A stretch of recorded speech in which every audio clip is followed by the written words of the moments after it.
Bapak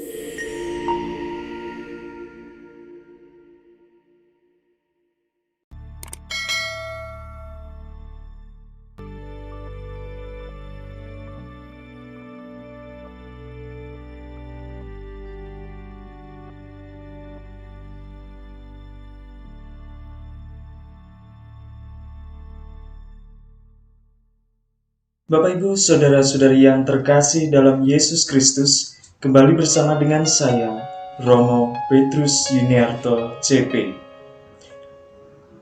Pada kali ini kita akan merenungkan bagaimana Yesus menjumpai para murid. Kemarin Yesus menjumpai para murid, dan sekarang pun Yesus menjumpai para murid. Namun dalam Injil Markus diceritakan bahwa pengalaman perjumpaan dengan murid itu, Yesus mau meneguhkan bahwa ia mau mengutus para murid untuk mewartakan kabar gembira.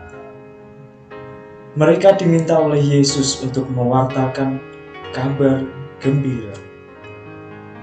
Kabar gembira ini adalah ketika Yesus bangkit, itu intinya. Lalu mulai merefleksikan mulai dari pengalaman di mana Yesus lahir sampai pada penderitaan, wafat dan bangkit ini.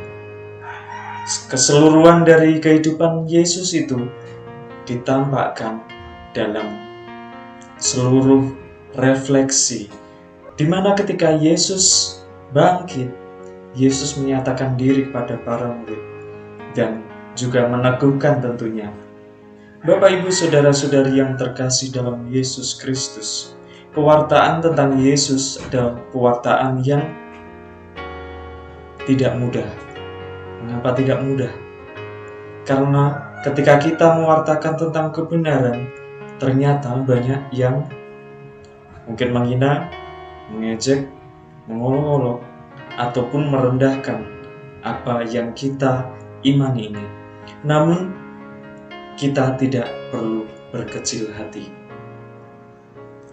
Sebagai contohnya, apakah kita pernah ketika kita mewartakan atau menceritakan tentang pengalaman kita yang benar, ternyata ada orang lain yang mungkin menyindir atau mungkin juga melemahkan kita karena dikira apa yang kita alami itu tidak benar-benar nyata, padahal kita benar-benar tulus untuk menceritakan segala sesuatu berdasarkan kenyataan yang kita alami.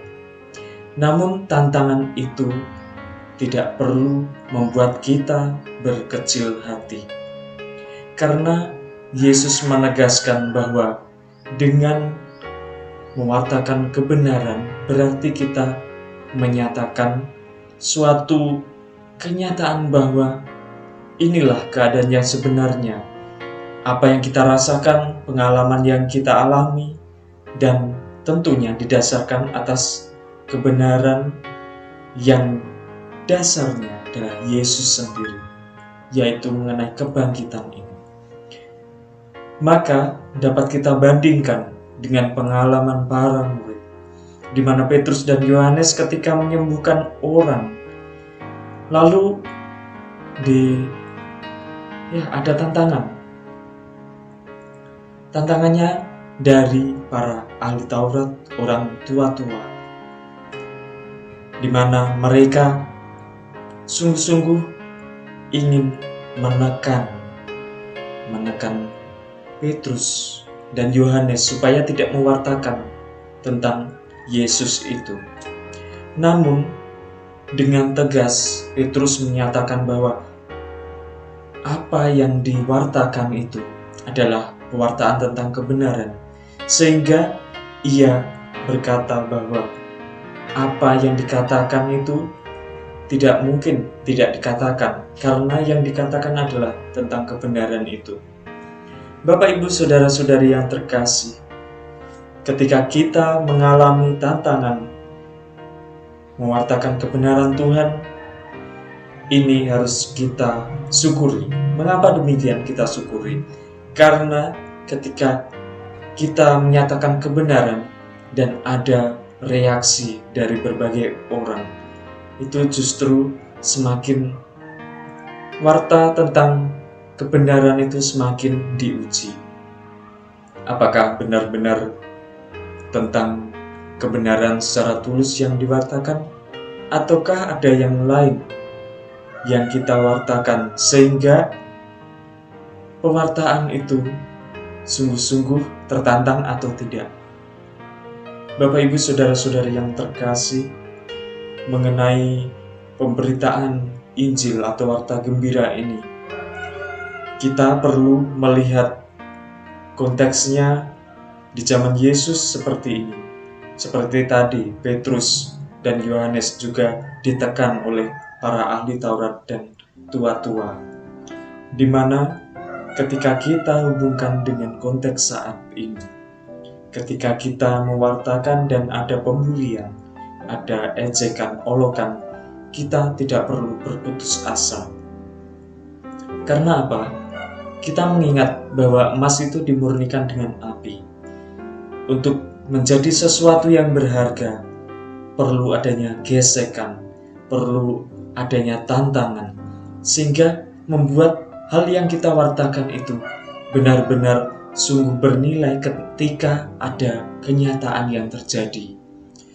Misalkan ketika kita membantu orang lain tetapi tidak diketahui, orang lain di sekitar tidak tahu dan yang lainnya juga, tetapi orang yang dibantu itu merasakan bahwa mereka yang membantu itu sungguh-sungguh tulus, sehingga yang dibantu mulai mungkin menceritakan tentang kebaikan orang yang membantu itu. Bapak Ibu saudara-saudari yang terkasih, ini jelas menunjukkan bahwa apa yang kita alami di dunia ini memang membutuhkan proses, karena tidak semua hal yang kita lakukan secara baik itu baik juga di mata orang lain. Bapak Ibu saudara-saudari yang terkasih dalam Yesus Kristus, tentunya rahmat dari kebangkitan Yesus meneguhkan kita bahwa perutusan kita sebagai orang yang dibaptis, sebagai orang yang mengikuti Kristus, tentu tugasnya adalah mewartakan kabar gembira. Kabar gembira tentang keselamatan, yaitu karena Kristus yang bangkit menolong kita, memberikan kita rahmat peneguhan, semangat, dan kita kembali dari pengalaman penderitaan kita satukan dengan penderitaan Kristus, sehingga kita mampu memetik buahnya, yaitu berupa atas dasar kebangkitan, dan kita merasakan bahwa ada pengalaman pertolongan dari Tuhan. Bapak Ibu saudara-saudari yang terkasih, kiranya dalam hidup setiap hari, keluh kesah ataupun tantangan, kesulitan dalam hidup, kita perlu maknai. Kita mengambil waktu sejenak merenungkan apa di balik semua pengalaman itu. Mungkin bantuan Tuhan belum terjadi, tetapi kita perlu untuk melihat bahwa nantinya bantuan Tuhan itu akan memberikan kemudahan bagi kita dan mengantar kita kepada rasa syukur. Inilah rahmat yang bisa kita petik dari pengalaman hidup kita. Semoga Tuhan memberkati. Amin.